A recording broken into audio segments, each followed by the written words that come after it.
Hello, everyone. This is Eric Pennington, and welcome to our first, maybe it's not our first, but I'm with Keith Hurt, and we're kicking off this thing where we're trying to help our audience, maybe a better way of saying our church family and beyond, with mental well-being.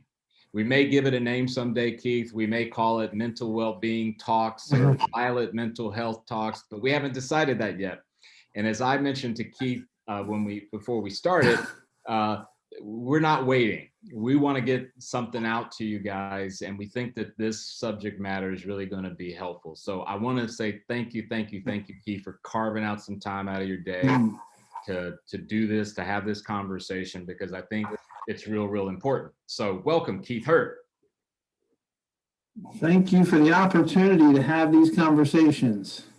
So, Keith, I'm going to, instead of butchering your background, would you just tell, most people know you, but there are probably going to be some people who are going to watch this that maybe haven't attended Violet or maybe don't know so much. So could you tell a little bit about who you are and what you do there?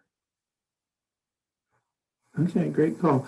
Well, I grew up in Reynoldsburg, Ohio, and grew up in a family that had a lot of tension, a lot of pain actually growing up. And one of the things that resulted from that, I knew I wanted to work with people who are in pain. And so I got a degree in psychology, didn't grow up in the church. It was after I got married that I discovered youth ministry.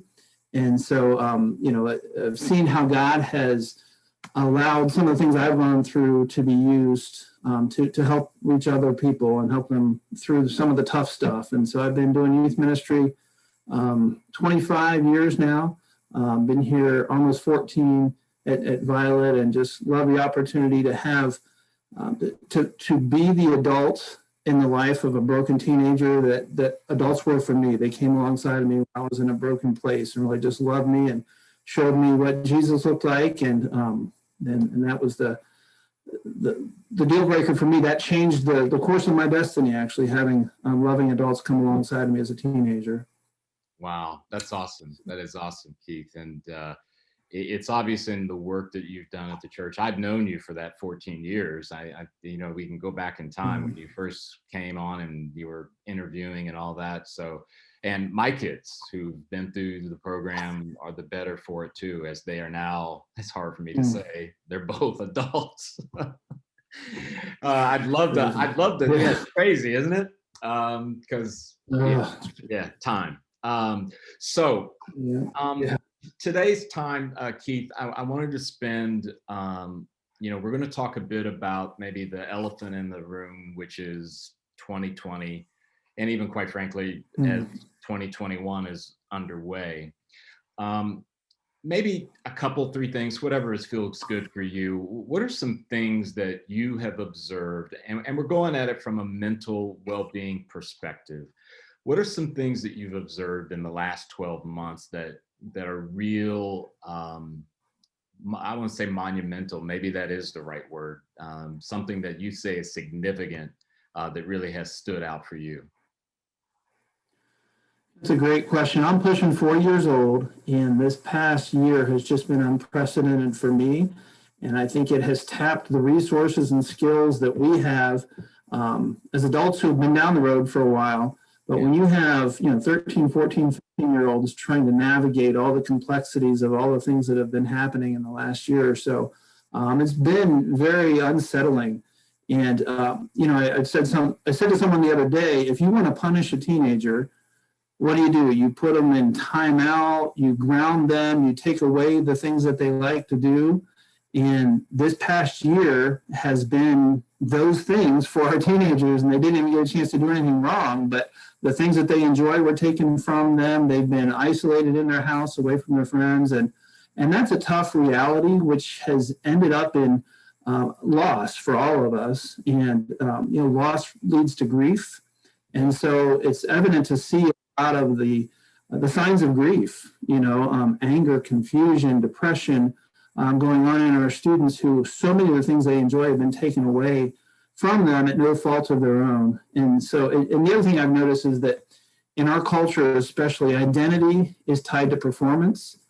And a lot of the things that our kids were doing their achievements opportunities have been taken away from them. I'm significant because I'm the first chair on this, or I'm the captain of this, or I got the lead in the play, and a lot of those things have been taken away. So I think our students have been dealing with an identity issue on top of the loss and the grieving that has been going on. Wow. That's because that leads me into thinking, Keith, well, if you've lost something, what has to replace it, or what are you finding is the substitute?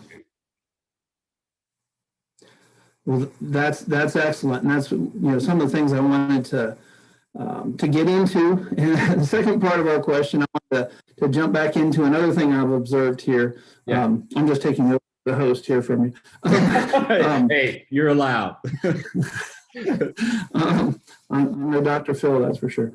The other thing I've observed is the confusion and the hurt that our students are experiencing as a result of all the political division.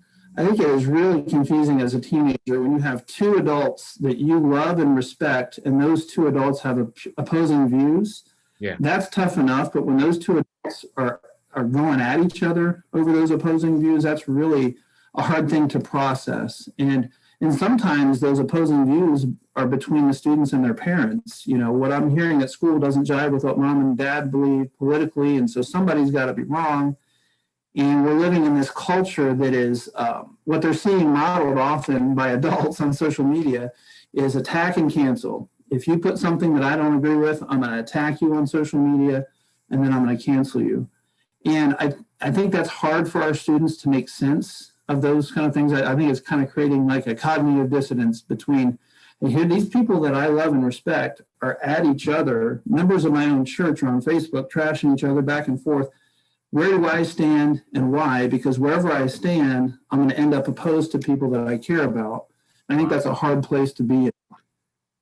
Wow, that's powerful, Keith. And I will just tell you, I when I kind of gave you a little bit of an idea of where we were going today, I just like a light went on. I'm going, oh my gosh, I can imagine that. You got a youngster or a kid, whatever you want to call it, that's seeing these two, and not to mention the fact that social media thing. Wow, that's big. Let's hold that one, because I do want to go back to that. And if you're ready, can we talk about that? You mentioned about losing the thing that you had significance in, and what replaces that. What are some things around that? Yeah, I would say, first of all, our identity is to be found in Christ. Right. That's the only solid foundation. So anything other than that is going to come up short and is going to disappoint us. So I think we could use this opportunity as a reminder of a chance to kind of check our heart. Why are we valuable? Why are we significant? Is it due to our output and the things that we're doing, what we're achieving, or is it due to the fact that we've been created and purchased at a price on the cross and redeemed?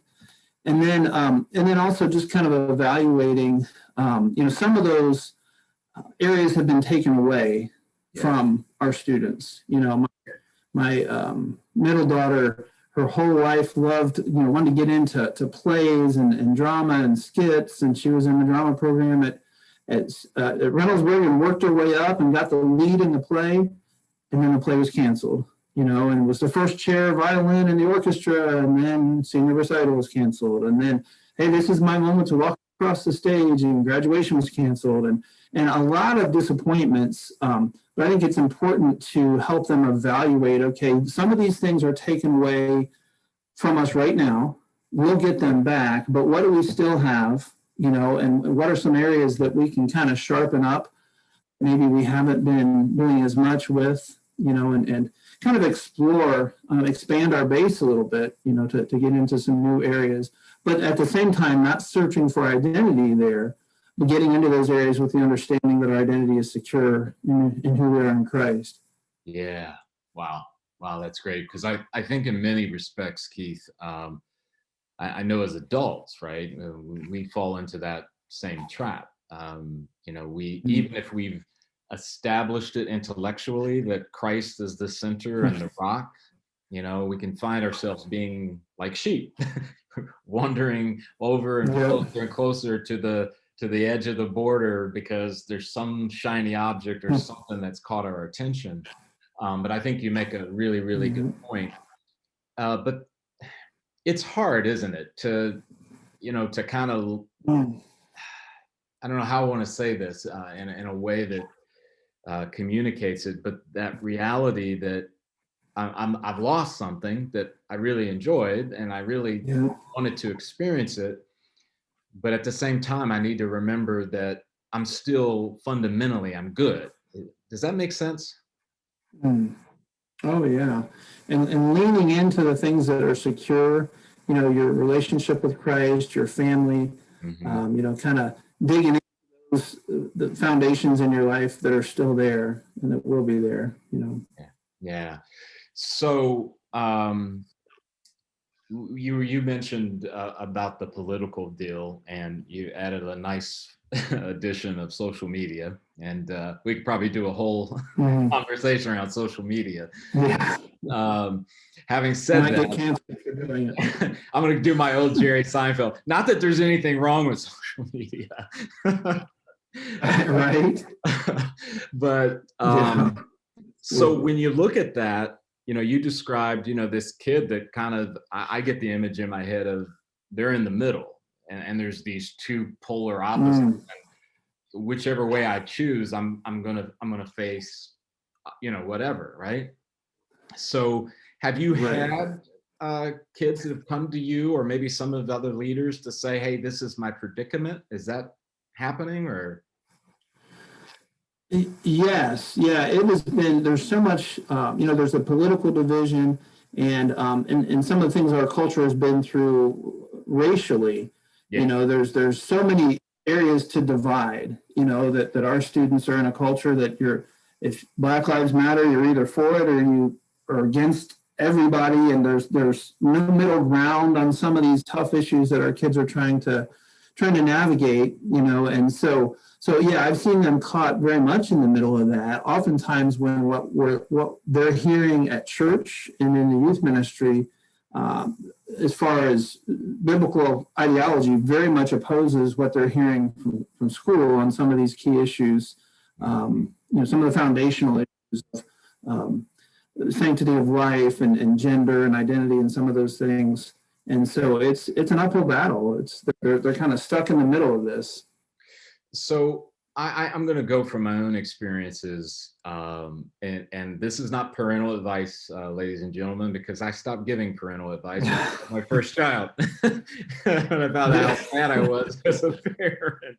That's when your expertise ended, right there. Yeah, right there. It's like whoosh. So I'm going to say this lightly, but I kind of feel like, Keith, that my kids anyway, that they needed that nuance. They needed to understand that you can't just make everything you're either for it or you're against it. That there needed to be some curiosity around, well, what is it that they stand for, and who are the people involved in the organization, and where did they go to school, and how did they grow, all those different things. Because I feel like they do in the culture, it is kind of like you either are for it or you're against it. You know what I mean? Yes, and I feel like as we grow and mature, we grow more into the ability to see things in a nuanced way and to be content with the tension. I think we're very concrete when we're kids. Something's good or bad, right or wrong. And then as you go through adolescence, you start to develop the ability to go a little deeper, into the abstract and into the more nuanced kind of things. And I think for some of our younger students, especially who haven't entered into kind of that abstract phase as much, it is very much black or white. Somebody's got to be right and somebody's got to be wrong. Yeah. And I want to side with the right side, but it's hard to know what that is. And so I think it gets I think we get more equipped to stand in that tension as we grow. Yeah. But I think when you're adolescence and pre-adolescence, it's challenging. You haven't developed the tools yet to be able Yeah, and to that's a navigate. great thing to mention, Keith, because I certainly wouldn't want anyone to misunderstand that that I believe that a 15-year-old is equipped uh, to be able to see the dynamic of color, right? And color in the sense of like there's shades and hues Mm. that make up an issue, right?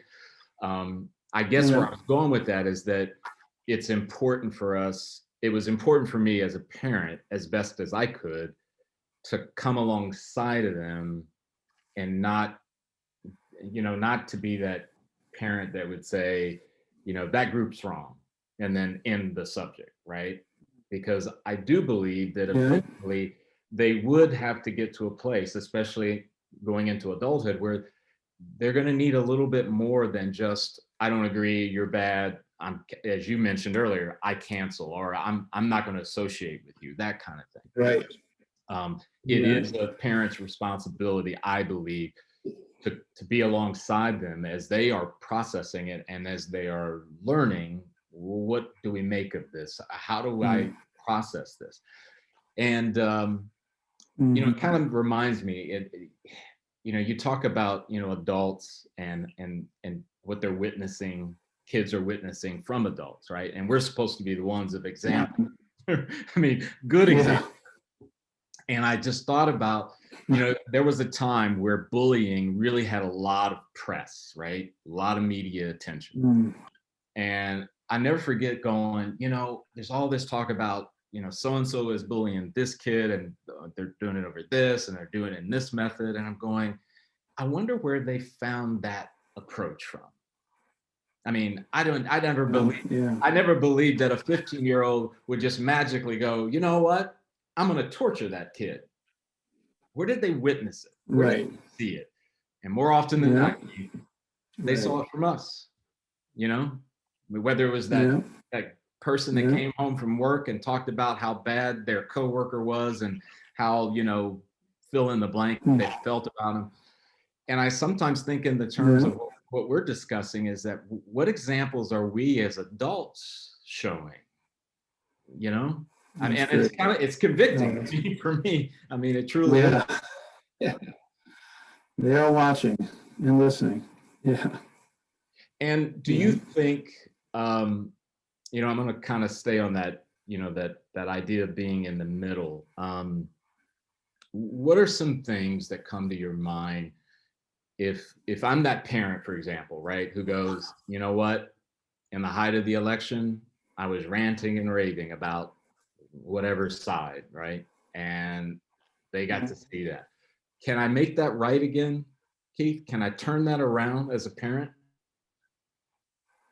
I think there are very few things as powerful to a student as seeing their parent saying, hey, I was wrong and I blew it, and owning up to that. I went too far. I got caught up in the heat of the moment, and I lost track for a second that we're all God's children, and there are godly people on each side of the aisle, and I got distracted in the heat of the moment, and I'm sorry. I let you down. I didn't model what was correct for you, and I ask you forgive me, and I'm going to do my best to make sure that I'm kingdom oriented first and not get caught up. We need to be involved in politics, but our true identity isn't in politics. It's in Christ. And so, I think that's a powerful sermon for a student, is to hear their parents say, hey, I was out of bounds. I need you to forgive me. Yeah. Wow. That's powerful. That's powerful. So, as we look at the landscape now, and obviously the kids that are involved in youth at Violet are very blessed, I believe, not only from a church perspective, but certainly with you and your leaders, Keith. Are there, because your background is in psychology, I know you mentioned that early on. How's that going as far as them being resourced? Is it primarily done within the leadership, or is there some methodology that, what if I'm a parent, for example, and I'm thinking my kids hit a wall, and I don't know what to do next. What are some things that maybe they could do? No, I'm a firm believer that students and teenagers, but also adults, there's four foundational things we need in our life. And I kind of picture a chair with four legs.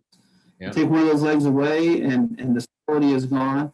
And I would say teenagers need ultimately a relationship with Christ. He is their ultimate support. Yeah. So that would be the first. I also feel like they need relationships with a few other people their age that can be a Barnabas to them, same gender. So my daughters, I've always, hey, I want to see if we can get 3 or 4 other girls their age that can be around them, that can walk with them. Yeah. And then they need some mentors, same gender mentors that have been down the road. And so, for example, recently, within the last couple of years, I lost both my parents. And as a dad, it was an amazing thing to me to know that each one of my daughters had an adult mentor here at church that they could reach out to. And the 3 that they reached out to, youth leaders, are just older godly women in the church that our girls saw something in, and so to have the relationship with Christ, with peers your age, with older mentors, and then to be a part of the local church, be a part of the multi-generational body of Christ. I think those things are essential, and those things have all come under attack, during the last year or so with the things that are going on. And whether you're meeting in person or in Zoom, or I'm part of a men's group that has been meeting by Zoom the last couple of weeks. Yeah. But still essential. I mean, I just, right before this interview, I came from the hospital where one of the guys is getting a surgery done, and we're still doing life together, even in the midst, of all the separation that we're experiencing. And so, I think those things are vital. Keeping, because your kids go to school doesn't mean they're surrounded by godly peers. And, our youth group isn't perfect, but that's one thing that we do offer, is a place where positive peer pressure can happen. Yeah. And because your youth group, because your student goes to school doesn't mean necessarily that they're surrounded by godly mentors that are going to be showing an interest in them. And so, I just coming back to those 4 things are vital. And we got to be a little bit more intentional now to press into those 4 things in light of the stuff that we've been facing as a culture. Yeah. That's great. And I believe, and one of the reasons, and I mentioned this to you before we started, that, really wanting to resource our church with, godly leaders that can give their perspective, whether it's in the youth realm or in general, because, I think I've made the mistake. I'm going to speak for me, where I've assumed that the smiley face on a Sunday morning meant that everything was great. And I had to get shocked when I found out from someone else, meaning I found out that the person that was smiling all the time was in a deep, deep ditch. And I didn't want to take it for granted, but I did, because what did I do on Sunday morning? Hey, how are you, Keith? Oh, I'm doing great, Eric. How about you? Oh, I'm doing awesome. See you next week. Have a good week. Yeah. Ouch. Yeah. And I got to believe with kids, it's even more that way. I don't know. It's just my feeling that there's that disguise or that veil that, and I remember this, when the pandemic thing was really in its heat or the height. And I can't remember who gave me the advice, but they basically said to me, don't take it for granted. You need to ask them specifically, are you well? Are you doing okay? How are you processing the things that are happening? Versus, Keith, which again, I pled guilty. Hey, how you doing? Oh, I'm doing great, Dad. No problems. Yeah, everything's great. I'm working on this. I'm working on that. And then I go, they're good. I had to turn it into, yes. Are you really good? You know what I mean? Yeah. Oh, and it breaks my heart that if you, you come into a church, there is that expectation. How you doing? Fine. All good. Praise God. Everything's great. But then you go to a local bar and there's a greater sense of, hey, really tell me what's going on. You know what I mean? That's a place where I can be open than I can at the church, because I have to keep up this charade that everything's fine. And I think especially with our students, I think there's this. We've one of our operating values that we strive for in the youth ministry is authenticity. And I think if a young person sees an adult who has it all together, they think, I can't relate to that. But if that person is vulnerable about, hey, sometimes I was a mess before I came to Christ. I came to Christ. I'm still a mess now, and He's redeeming me, but I am. And then I'm drawn to you because I don't have it all figured out either. Yeah. And so I used to think church was this parade of the perfect, everybody in their perfect families, and parading around. And now I'm realizing it's the band of the broken. We're all messed up, but we've got Christ and we've got each other. Yeah. And I think students can see through that. If that facade, that game is being played, I think they can see through it. Now, we don't want to be, exhibitionist, hey, here's all my mess, but I think it's important to be strategic about saying, hey, I'm struggling right now. Yeah. I don't have it figured out, even as a parent, which is, that's a tough message for me as a dad. Just say, hey, this is uncharted territory right now. I've never tried to parent teenagers through a pandemic and social unrest and all the stuff that's going on. And I'm trying to figure it out as I go, and I need grace, and I'm going to give you the grace that you need, and we'll make it through this together. Yeah, and that's, Keith, that's great, because my hope would be in multiple ways, but and certainly in that is that a parent out there that could just take some consolation in that it's okay to tell them that you messed up, or you're falling short and you're working, but it's tough.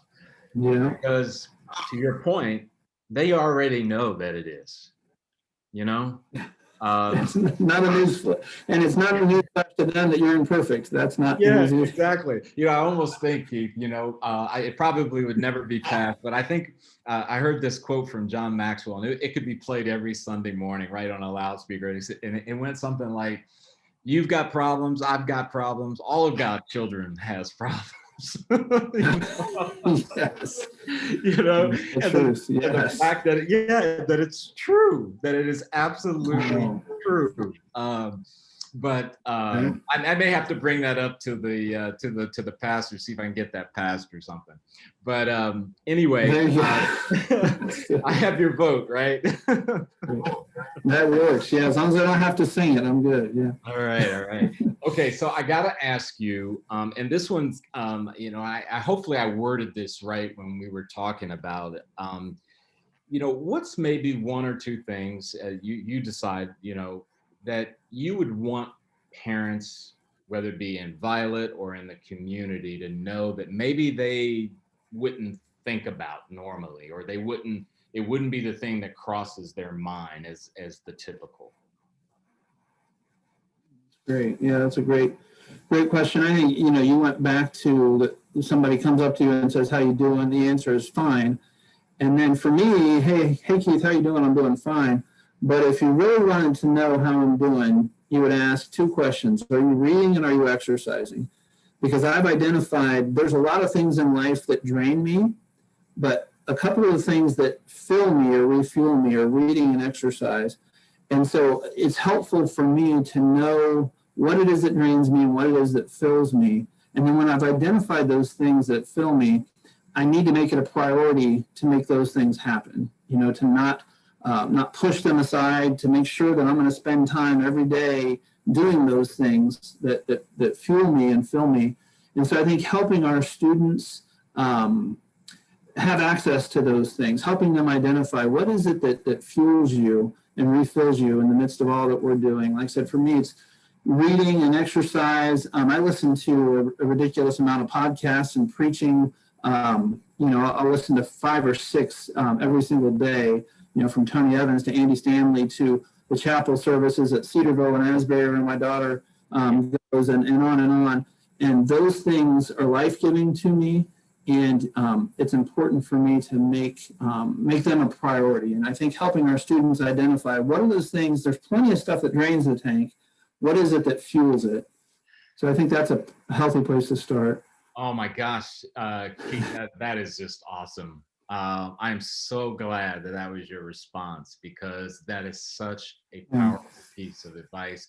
And I'm saying that selfishly, personally, because that's one of the things that I have used inside, outside of church with people who've asked, you know, I'm dealing with X, I'm dealing with Y, and I'll ask them, do you know the things that give you energy? That's my take on it. What are the mm, things that give you energy? yeah, When you find those, don't do them as a, oh, by the way. Those are gifts that God has given you yeah, to use.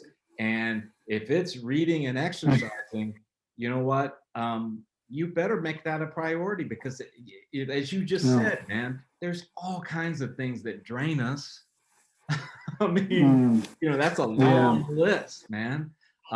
So I am, yeah, oh, yeah, that's great. That's awesome. You yeah. were about ready to go to a second thing. So, So yeah, actually I have two more. So the second one would be, and I'm saying this to myself as a parent, to listen more and lecture less.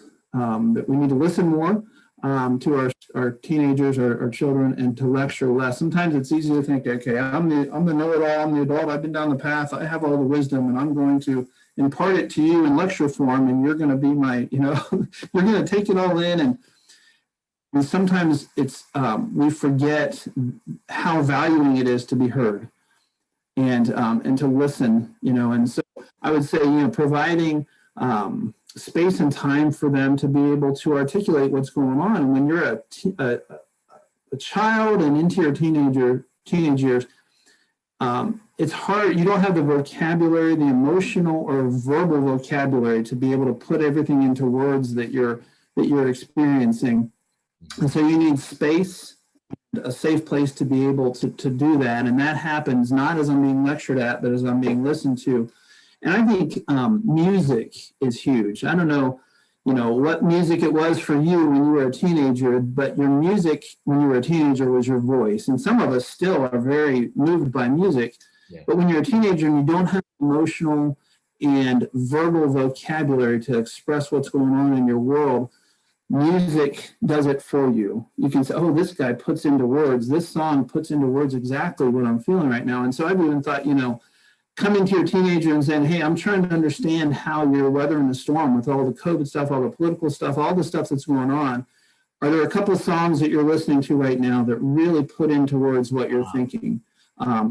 And you might have to bleep out a word that's on your bad word list, but it helps them to articulate what they're going through. And so I would say listening, and part of listening is being vigilant for signs of depression. If they're showing signs of despair and giving up and hopelessness, be helpful to do your homework and make sure you understand what those signs are. And when you see those, make sure you're reaching out for help. But taking on a listening posture instead of one of lecturing, I think is vital. Wow. Yeah, that's great. And then I've got one last thing here. Yeah, please. And I would say, I'm gonna to give you some. I'm gonna tail on because you're giving some great advice here, Keith. So, but keep going, keep going. and this one, we hit on this a little bit earlier, that they are watching us and listening to what we're saying. And so as we're going through all these stressors together, what do they see you and me turning to in these stressful times? As we're on our wits' ends and we're not sure what's going on, which end is up, do they see us turning to anesthetics? And an anesthetic is intended to numb the pain, but it doesn't address the pain. Right. Anesthetics like alcohol or overeating or overspending, just shopping just for the for the high of it, to numb the pain of what's going on in your life. Do they see you withdrawing? Do they see you isolating? Do they see you escaping to social media? A lot of our students, video games or social media are huge escapes where they can just numb out and get away from the painful reality.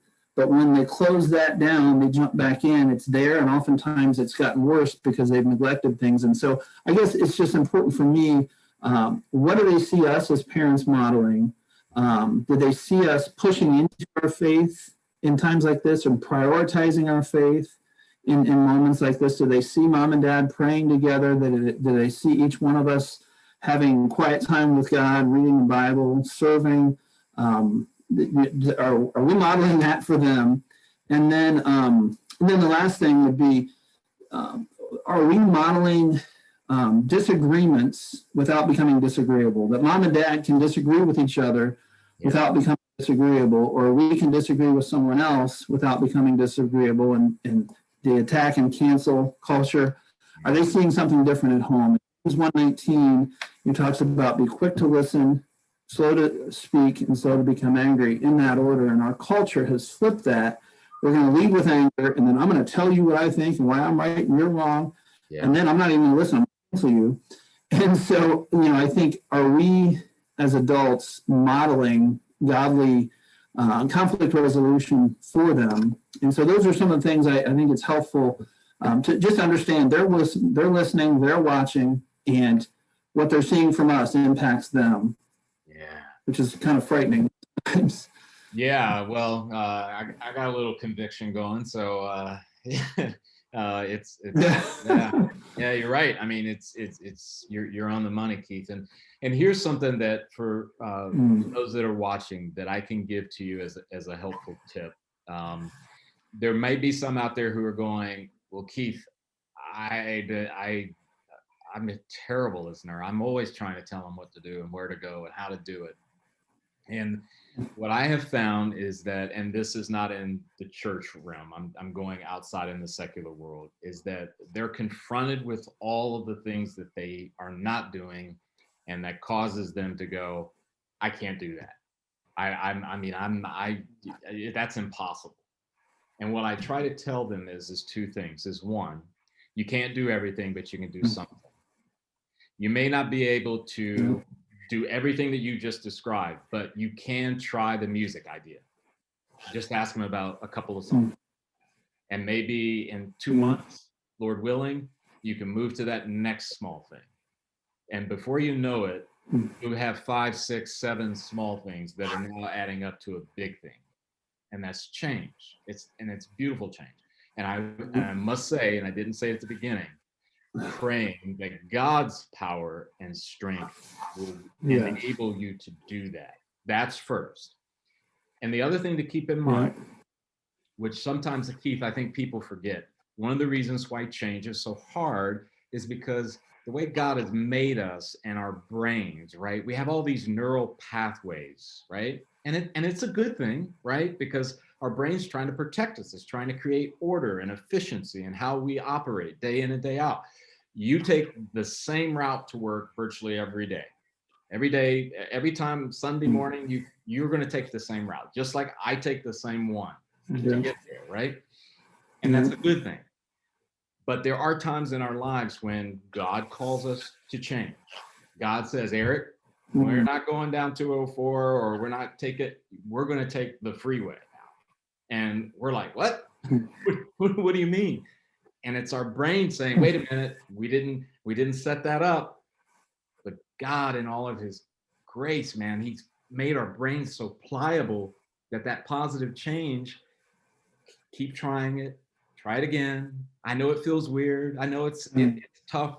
In that first window of time, it seems like, oh my gosh, I don't think you just have to get through that.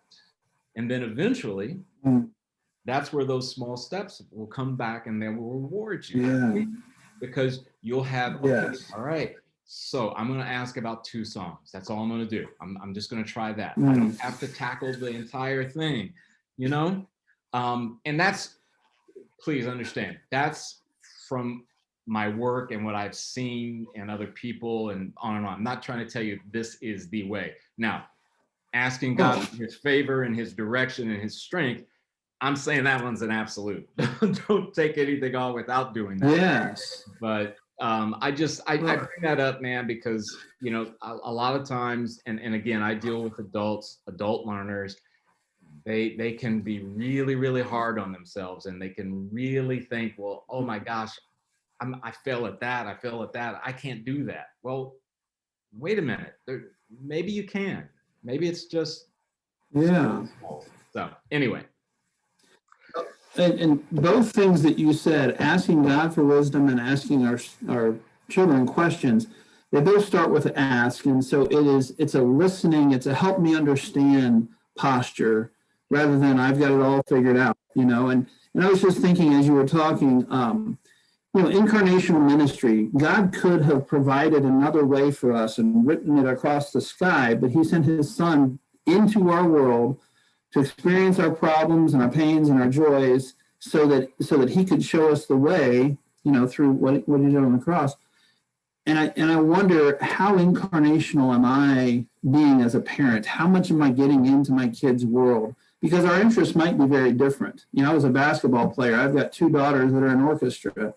I never really, that was, but that was where their world was. Yeah. And so getting into that world, and it's so much easier to just stay in your own world of work and your own obsession. But, and I'm saying this, convicting myself is, how much time am I spending getting into their world to earn the right to be heard when the time comes? I want to start with that listening posture, help me understand, help me get into your world. But there might come a time when I need to be heard. Have I done what it takes to earn that right? And it's easy to think that, well, I'm dad, I'm the authority. Well, no, it's I need to get in there and prove that I'm worthy of that. Well, and Keith, as I know, my kids are adults now, and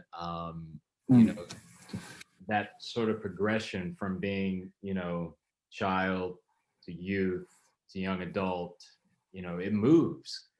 And my prayer is every day that if I reach out to one or both of them, that they'll give me the platform to speak into their lives. And you hit it on the head. I didn't earn that yesterday. If I earned it, and again, I'm just being straight, blunt, honest. I hope I have. I feel that I have, Keith. But the time for earning it was like 5 years ago, right? It was, and I don't. Again, I want to be clear. It's not that I'm saying that if you messed up when they were teenagers, there's no hope. That's not what I'm saying. I'm saying the crucial key time is when they are 15, and in that window, when you're building the relationship. That is so powerful, because I know in my own life, where I've thought, well, I need to instruct them. I need to tell them this is how you need to do this, not realizing that maybe I need to speak a little less and listen a bit more, because I could be missing something, right? This powerful, very powerful. Well, and I know you have a daughter and a son. I've got three daughters, and I've known a lot of guys who, my little girl, that is daddy's girl, and she's my, and everything's great. Daddy's my hero and all this.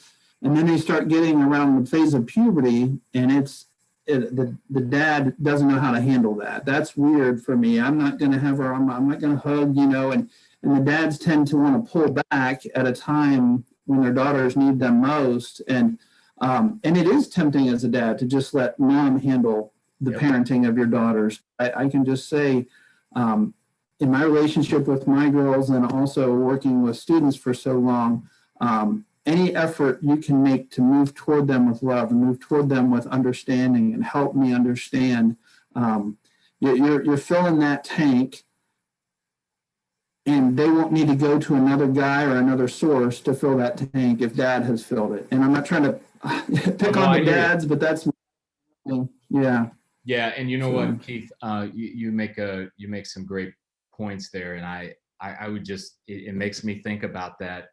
If you're that dad that goes, Keith, I don't have any of that. I just, just do something small. Just do a small thing today. Yeah. And then, in 2 weeks, do another small thing. You don't have to change the world. It doesn't have to be a family meeting. And okay, from now on, I'm going to be, just take those small steps. And quite frankly, That's I mean, good. it's applicable to regardless of whether it's parenting, whether it's work, whether, I mean, it just is a powerful idea because I do, my hope is certainly I want this conversation to inspire people to do that, to take the things that you Mm, said, but you don't have to do them all tomorrow. You know, it's okay. right. You can go gradually. Yeah, So Keith, as exactly. we're getting close to the end here, and I do so appreciate your insights, and I think this is going to be great for not only Violet but the community as a whole. So if I'm a parent out there and I go, I need to talk further and I need to go deeper. The best way for them to reach you, I'm sure, is email, all that other good stuff. Is that Yes, yeah, that would be great. Me and then we have a diverse cast of youth leaders in different ages, different interests, and yeah, and so which is, I believe, one of the strengths of our youth ministry. And so students are going to be drawn to certain leaders, and so I would say there's informal supports. yep, If you're going through something, I could say, hey, this youth leader would be great to get together with you or your child and work through things. And then there's also times when we go outside for formal supports. We work with several different counseling organizations, including Directions Counseling, where Castle is, yep. which is way up in Worthington. But some of our people think, well, I won't know anybody up there, so it's worth the drive up there. But knowing that you're not alone. If you observe your kid and you see some of those signs of despair and depression and you're concerned, there's a community there. Our church, we're not perfect because I'm in it, and I'm not perfect for no other reason. But one thing we do, we love each other, we care about each other, and we're gonna be there for each other through the tough stuff. So whether that's help inside the church or outside, know that you're not alone. And I can tell you, Keith, from my experiences, that's truth with a capital T, with a capital T. Mm. So is it Mm. as simple as khurt@violetbaptistchurch.org? That is correct. As simple as that is, and 29 characters in that email. I always have to spell it out for everybody. Yeah. It Yeah. is. That's it. So, Yeah. and by the way, I won't put pressure on you guys that are out there watching. I'm somewhere in the show notes, if I can call it that. We'll have a lot of those resources available to you. It won't be difficult for you to find, Keith. And maybe, Keith, you can be that first stop, if you will, and then directing whichever way. But I definitely didn't want this to go without at least giving that to the audience. So Yeah. with that, once again, Keith, I do appreciate your time, enjoyed it. Mm. And, we'll have you back, man, because there's other things I want to talk about, but, That there's only so much that time. that would be great. I appreciate you being willing to address the stuff that we're all feeling, and we just don't know how to handle. So thanks for being willing to take the lead on that. All right, great, great. All right, thanks again, Keith. Take care. All right. Take care. Thanks. All right.